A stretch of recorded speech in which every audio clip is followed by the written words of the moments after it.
Once to Every Soul and Nation is based on this hymn, number 119 in our hymnals, Singing in the Living Tradition. And as you know, my series this year, I'm basing it on what some of us consider as our sacred texts, which are songs in our hymnals and readings in our hymnals.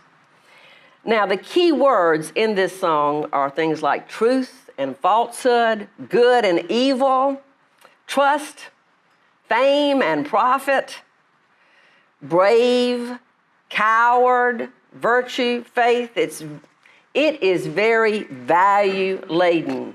It's a call for morality. Well, what was the context? I mentioned to you that he's an abolitionist, so some may think it's about abolition or Civil War, perhaps, something related to that. It is about a war. He was protesting the Mexican-American War, which was previous to the Civil War. Now, I have a map up here, as you see. This is the Mexican version.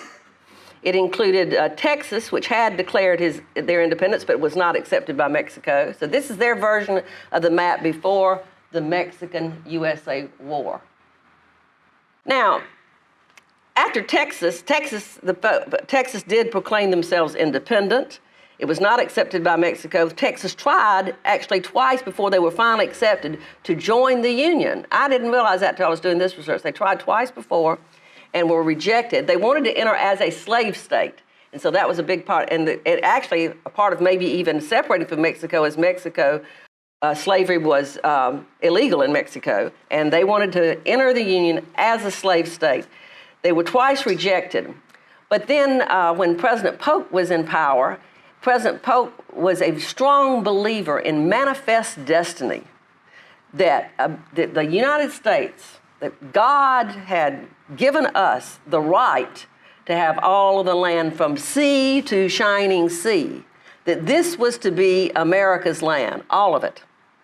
And so he said, okay, you come into the Union, and then he actually tried to purchase some of the other land from Mexico, and Mexico would not sell it to him at that time. Then they used some border skirmishes to have a reason to go down and for the start of the war. Now, Mexico was a fairly new republic, and they were really pretty weak militarily. So they didn't really stand a chance against the United States of America. So here we go and fight down in Texas and across that border. Then also we send folks in ships come in at Venezuela and go up and to take Mexico City, the capital. So they're tromping on through there, the U.S. troops, and they get into Mexico City and really don't have that much of a problem.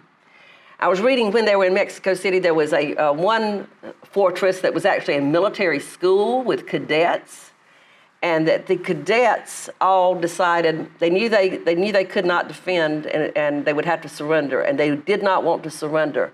And they all committed suicide rather than surrender to the Americans. So I was reading this, and so he's protesting this. He said, wow, what are we doing here, you know? And Once to Every Soul and Nation was a protest of the Mexican-American War. I was talking to my son about this war and about some of the things I just shared with you, and he knows more about this history than I do. And he told me something that I'm pondering. I don't know whether to agree with it or not. But he said, Mama, America has always been great, but it's never been good. That's a tough thing to ponder. But looking back in history, we've always done things like this, you know. We've always, in all of history, there are things like this. But there are also good things we've done as well, you know. So I don't want us to think too much in that negative tone, but it did surprise me, some of the things I learned as I tried to prepare for this sermon. So he wrote this poem. It was actually a 4-stanza poem that we'll look at later, as a protest, and then later it was put to music. Now, when I first got into Unitarian Universalism, I'd never heard this hymn. And I'll be honest with you that when I first heard it, I wasn't sure that I liked it. I didn't like a couple of things about it. I didn't like the emphasis on evil, the idea about good and evil, you know, that we had these evil things. My theology was more affirmative than that. And also the music itself that Robert was playing, we were singing to, was kind of militaristic sounding. And I was a peace lover, you know. I'm all love and peace. But this, as I've gone on this song, it keeps coming back to me, and it becomes more meaningful to me. And sometimes at night when I have some sleepless times, I'm hearing this song in my head. So I decided, well, I must need to preach on this, you know, because I keep hearing this song in my head. And one reason may be because I do see evil differently than I did. I do recognize it now a little more. I'm willing to open my eyes to it more, I think, than rather just say, no, I don't want to see it. I'm going to put my hand up here, see no evil like the monkey does, you know. I'm willing to face it. So in facing it, what do we do with this idea of good and evil in the world? Are we inherently good? We say Unitarian Universalist, our first principle, you know, we believe in the inherent worth and goodness of every human being. Well, if we're all good, how does this happen? Is it as simplistic as you know, you got the spirits talking in your ears, the good angel and the devil talking to you, and you're trying to decide, and they're whispering two different things? It's not, unless you're a cartoon figure, it's not that simple. It's just not that simple. An image that came to me, though, in thinking about explaining evil or understanding evil, the metaphor or the image that came to me about talking to you about this was that of a boxing rink. And we have opposing people coming into this battle here that I've got in the boxing rink. You can place your bets later about which one's going to win. But first of all, we have the bad apple. Okay, the bad apple. We just have some bad apples. You know, there they are, these bad apples. If we could just get rid of the bad apples, we would have a good world. We got the bad apples there. And then on the other side, we have the bad barrel. Well, it's not the apples that are bad, but the barrel's not made together right for them to stay fresh, and they turn bad, you know, because the system is bad. The system is bad, the situation is bad, and you put the apples in, and even if they're pretty good, they turn bad. Well, I kind of think about that when I think about, you know, we tend to, whether we're Republican or Democrat, we tend to think we're electing really pretty good people to send to Washington. But something happens to them when they get there. And I think, well, that must be a bad barrel, I guess. I don't know. So you got the bad apple, you got the bad barrel, and then, of course, I had to put in a referee to sort of see what we can do, you know, to make some peace there, because I want some peace. I want there to be everybody to be okay and nobody to get beat up. Bad apple, bad barrel, and referee. My sources, I had 3 sources. I thought about with the bad apple, the book that came to my mind was this one that I tried to read back in the 80s, The People of the Lie. This book is by M. Scott Peck, MD, psychologist. You probably are more familiar with him, you may have read The Road Less Traveled, which was a great book. I read it back when he wrote that, and I thought, oh, this is a great book. And then he wrote this book, and I said, well, like you do with most, well, that book was good. I should buy and read this one too. I couldn't get through this one. It was depressing. His theology bothered me a lot in the way he thought about some things. But it did come to my mind when I thought about bad apples, because that's what he was talking about. Some bad folks, bad people. So I had long ago done away with that book. I gave it away or I don't know what I did with it. I ordered another one, though, and tried to reread it again. And because it's the hope for healing human evil is the other side of that. So this is the source I'm using to represent or to focus on the bad apple side of that. And then the source I'm using to represent the bad barrel is social psychologist Philip Zimbardo. This book is called The Lucifer Effect, and it's talking about systems and situations that negatively impact us, how do people that maybe are pretty good people, including ourselves, how do we end up doing some things like why did I do that, you know? What happened? Why did I do something so stupid and foolish and bad, you know? So that's what this is about.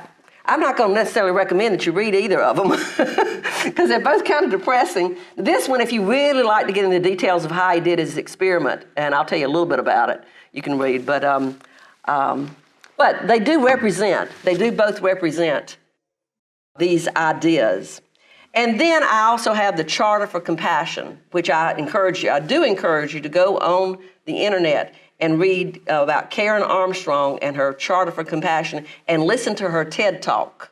She has a TED Talk, which is very good. Listen to that as well. And you can read her, she has many good books.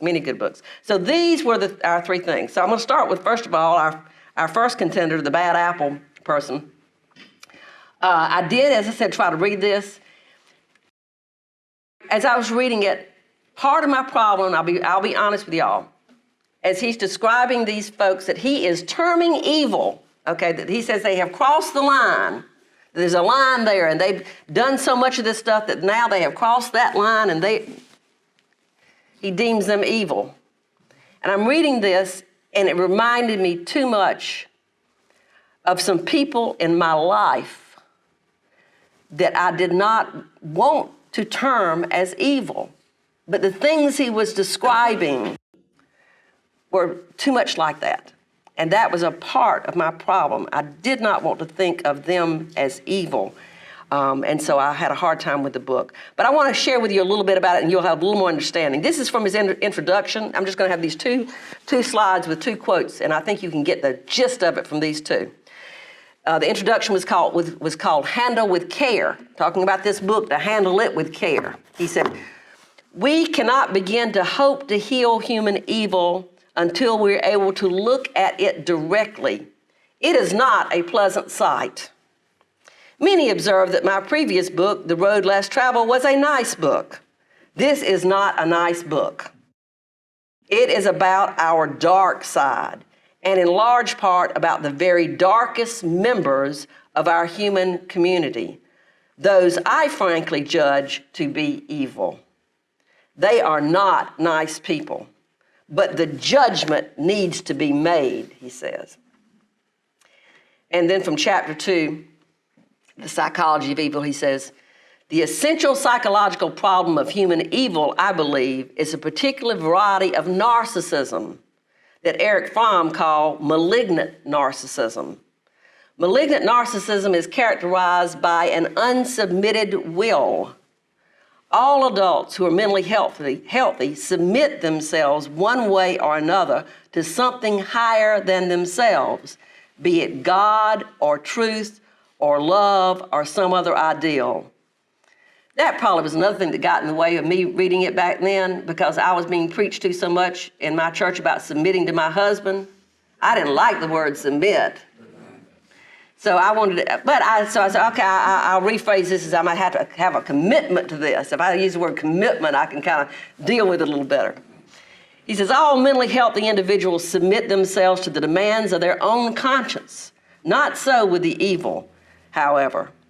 In the conflict between the guilt and their will, it is the guilt that must go and the will that must win. They are men and women of strong will, determined to have their own way. In the book, he also talks about some major features of the behavior, and the main one he said is scapegoating. It's always someone else's fault. Always someone else's fault. They make no mistakes. That's the bad apple idea, okay? Bad apples. Then you have the bad barrel. On behalf of the bad barrel, we have Philip Zimbardo, a social psychologist. He's now 85 years old. He's written a lot as well. And one of the books he wrote about was the Lucifer Effect that I just held up to you. I'm going to show you a picture that he begins most of his presentations with. He also has a TED Talk, and you can watch it as well. He begins with this. He shows this. This is M.C. Escher's Circle Limit 4. I'll let you look at that a minute. See what you see. Whisper to your neighbor what you saw, or tell them. So.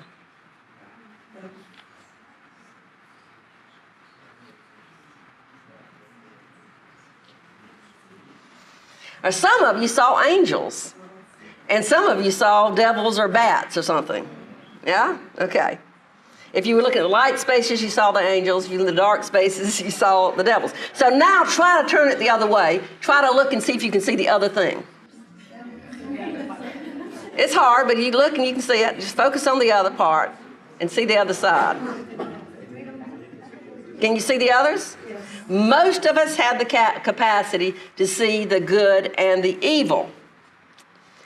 And most of us, he says, have the capacity for good and evil within us. Most of us have that capacity. His book is taken from this figure. This is Lucifer, the fallen angel. This was one of, in the theology of God's favorite angels, beloved Lucifer. But he doesn't do right, and he is cast out and ends up in hell. So he's gone from good to bad. And he uses that to title his book for how do good people end up doing bad things? Why do good people end up doing bad things? Now, before I switch it to the next slide, I'm going to give you a warning. And this next slide is a slide of some pictures from Abu Ghraib. And it has some parts blacked out, some of the nudity, so it's not too bad. But it is, and it actually is some of the tamer pictures, but it's a reminder of what happened in that prison. So if you just don't even want to see it, you can close your eyes, and I'll tell you when to open it back again. And I'm going to change it to that slide now. These were some of the pictures from that horrible, horrible time. You may remember them. And this is what brought him into writing this book about the Lucifer Effect. I'm going to change the slide now. This is just the outside of the prison, so you can now look again. So here's the outside of that prison camp. And the idea is, how does this kind of thing go on? How does this happen? That these soldiers, who were probably all brought up in families like yours, how do they get over there and do these horrendous acts and act this way? What is going on? He was called to be an expert witness for one of the guys that was on trial, because he knew a lot about that and about how the barrel can be so bad. He was not excusing the person he was the expert witness for, but he was trying to make it so the sentence wouldn't be too bad, I guess.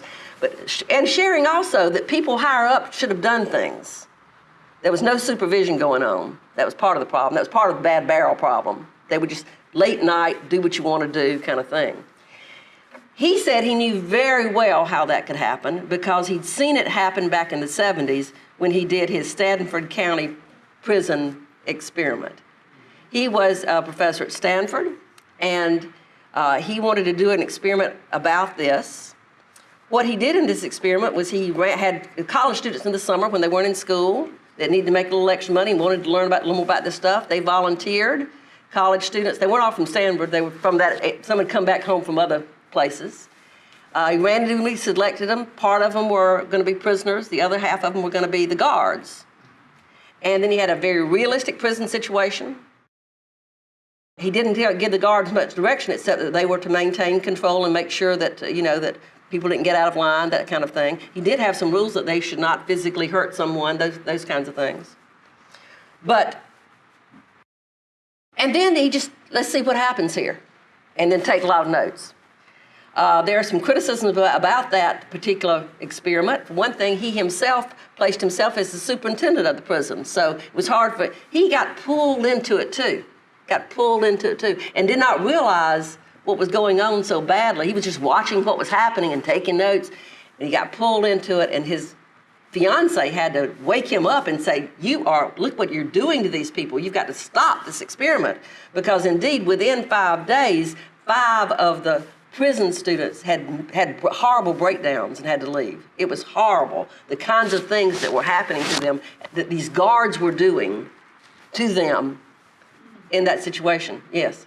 He had watched Cool Hand Luke, and the idea of the guards wearing the sunglasses, and the guards that were allowed to wear sunglasses, so that prisoners couldn't see their eyes. Yes. Much more ruthless. All right. Yes, and the Cool Hand Luke, they couldn't see their eyes. They all had the sunglasses, and he says one of the things that people use if you can be somewhat anonymous with a mask or sunglasses, you will do things in anonymity that you would not normally do. And even wearing a uniform, everybody looking alike does the same kind of thing. Put on a uniform, you may do things you would not ordinarily do. So he went through that experiment and he saw what all happened. And I'll share with you some of the findings of that. He also, though, looked at other studies, and he looked at other places around the world, like what was happening in various countries when people in Rwanda were killing their neighbors who they had gotten along with when they were told to, because they were, oh no, we've got to do away with these folks because they're not the right tribe or whatever. How do you do that when these were people we'd gotten along with? What makes you become someone that would do such a thing? He also looks at Milgram's obedience experiment, how people, they will just obey somebody in authority a lot of times. And we all tend to do this sometimes. This experiment was done in the early 1960s. It was a Yale social psychologist, Dr. Stanley Milgram, but he replicated it over and over. He did it initially with only male students and then replicated it many times with older folks and others. And basically, he found out that people will obey authority. Many people will, even if they're doing things that they normally would never do. You may remember hearing about this. He had the person that was the supervisor, that's with the S, they're watching, they had their lab coat on and everything, they're the authority. Then you have the worker who he identified as the teacher, so we're going to teach. We've asked these folks, they volunteered to come in to work on their memory. And the way we're going to help them with their memories, we're going to, if they can't remember something, we give them a little slight shock. And that'll help them pay more attention. Remember, and they do it again, you have to move the shock up. And they had an actual shock box there, you see, and they even had at the end, had red, danger, danger and everything. The person on the other, they let them take like a medium level so they could see what it felt like. And they would know this is what it feels like. The person on the other side was not really getting shocked. They were in on the experiment. But they were then to pretend like they're trying to remember, and they would get some right and some wrong. Or maybe they were really trying, but then it went on up the level. Now the idea was, how far would these teacher people go? Would they really, because they would say, oh, I think it's hurting, they're hollering, and they'd say, well, don't worry about that, this is what you've agreed to, this is I'm afraid that I might kill them. No, we're responsible, you don't have to worry about that, that kind of thing. You're not responsible. 2 out of 3 went to the end, even if the people on the other side had quit responding and for all they knew were passed out or dead. 2 out of 3 people went to the end with what they were willing to shock people with in that experiment.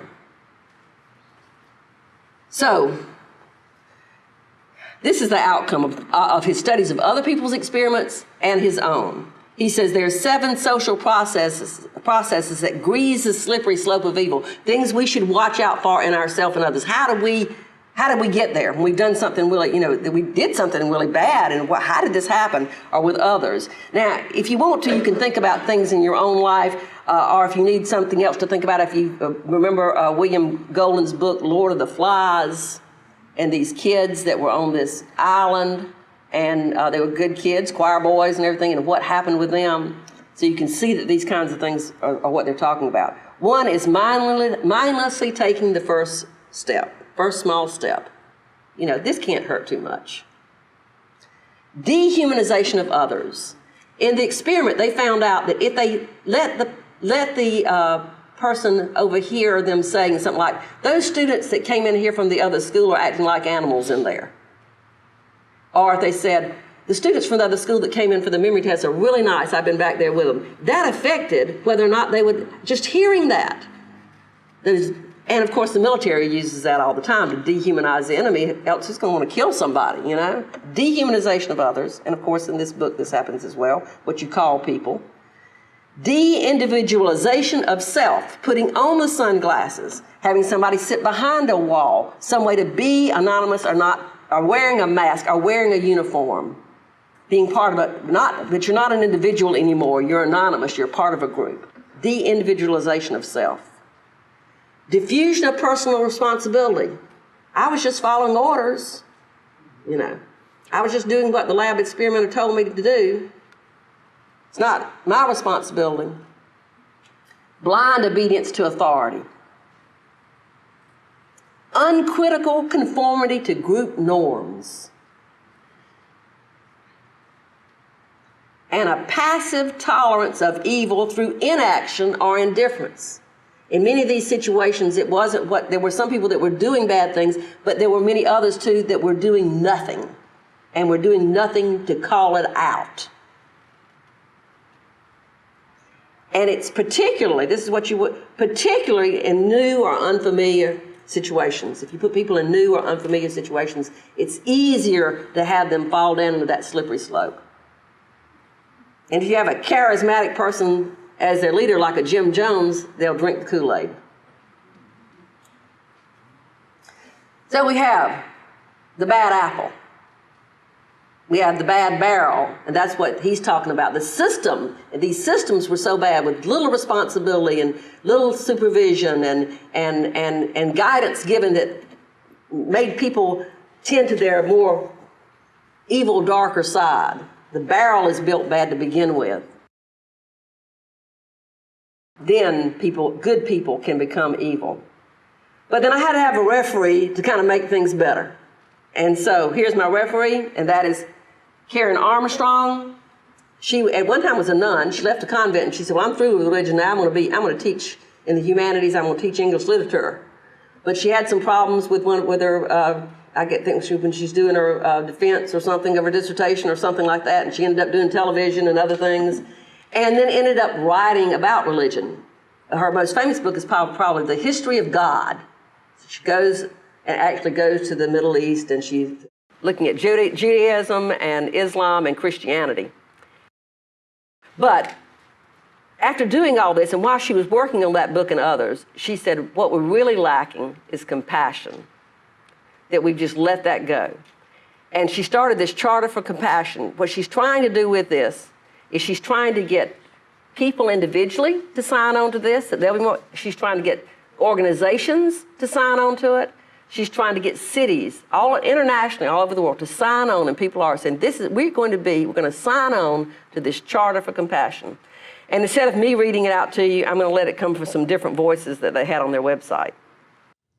The principle of compassion lies at the heart of all religious, ethical, and spiritual traditions, calling us always to treat all others as we wish to be treated ourselves. Compassion impels us to work tirelessly to alleviate the suffering of our fellow creatures. To dethrone ourselves from the center of our world and put another there.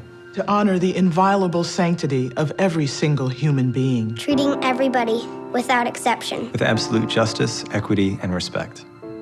It is also necessary in both public and private life.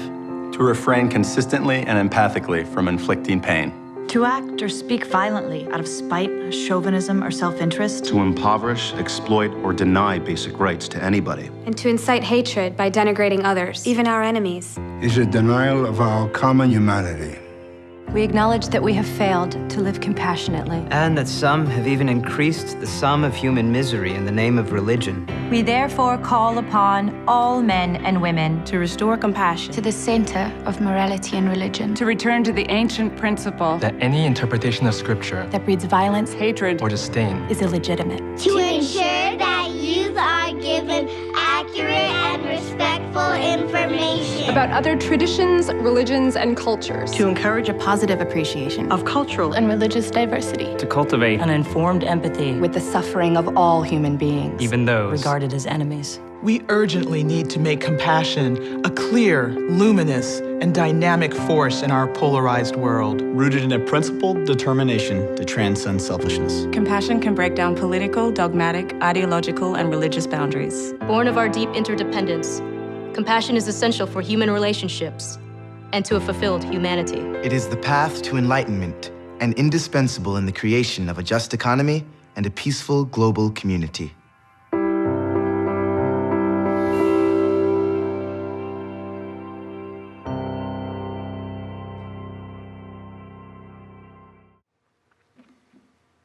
Compassion, love.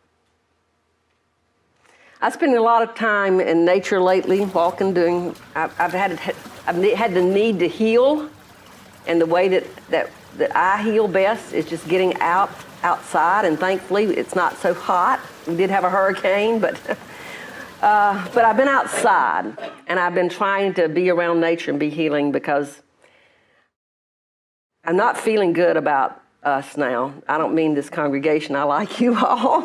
I just mean our situation in our nation and the world, it does feel to me in some ways that we have this rising tide coming up the steps, a rising tide of evil. Little by little, coming up our steps, coming into our roads, coming into our homes, and maybe coming into our souls. That it's just coming up, and we hear it every time we turn on the television. It's what we hear. All the social media making us angry. Maybe sometimes that's righteous and good, but sometimes we fall into actually the name calling and stuff ourselves. So what can we do with this flood, with this rising tide of evil? And that's the reason I have these two pictures out in nature that I took. One is a picture of the moon over the pond in front of my house when it was a full moon, and the other is the sunrise at St. Simon's. And I thought about this rising tide. What can we do? Well, the sun and the moon change the tide. They can change the tide. But the sun and the moon are really big. They have huge gravitational fields. And that's what, they're big. That's how they can change the tide. But I'm just little me, you see, with my little bit of love. So it feels almost like throwing your hands up. And then I realized, I don't have to do it by myself though, right? We can share with others. I can share myself. I can try to be compassionate with myself by trying to heal myself, and maybe that will help change the tide in me, push it the other way. I can share with you all. You can share with me. We can change the tide in this congregation. We can change the tide maybe in this community as we work together. Maybe we can change the tide in the nation. And Karen Armstrong hopes that we can change the tide in the world. We can side with love. We can side with love. Together.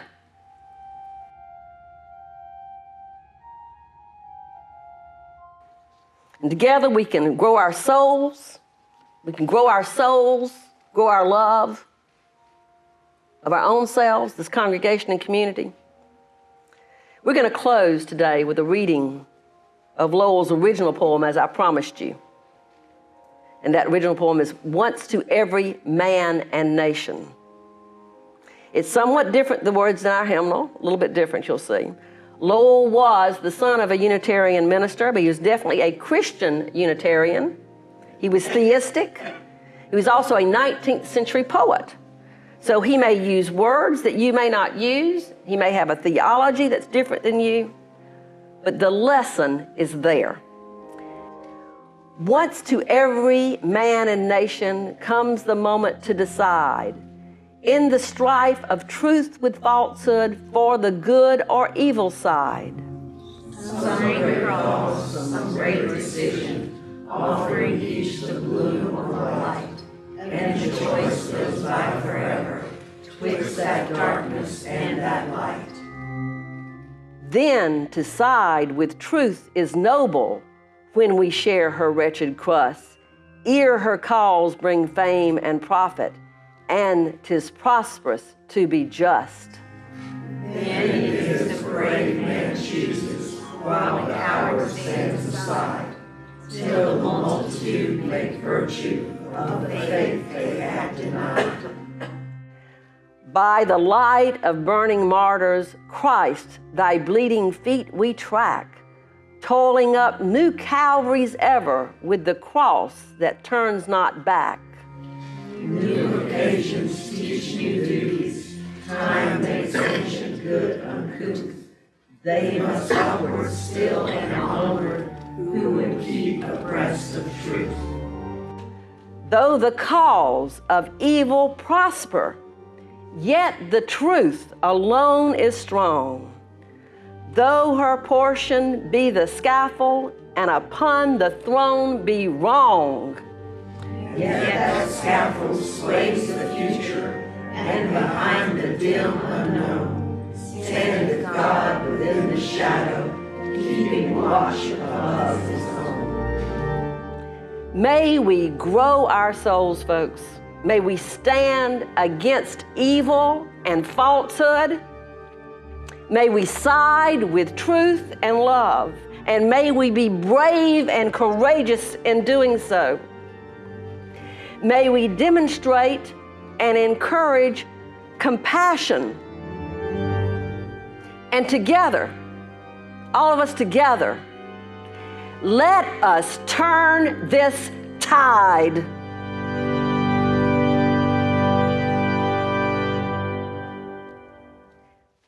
Yes, let's. All right.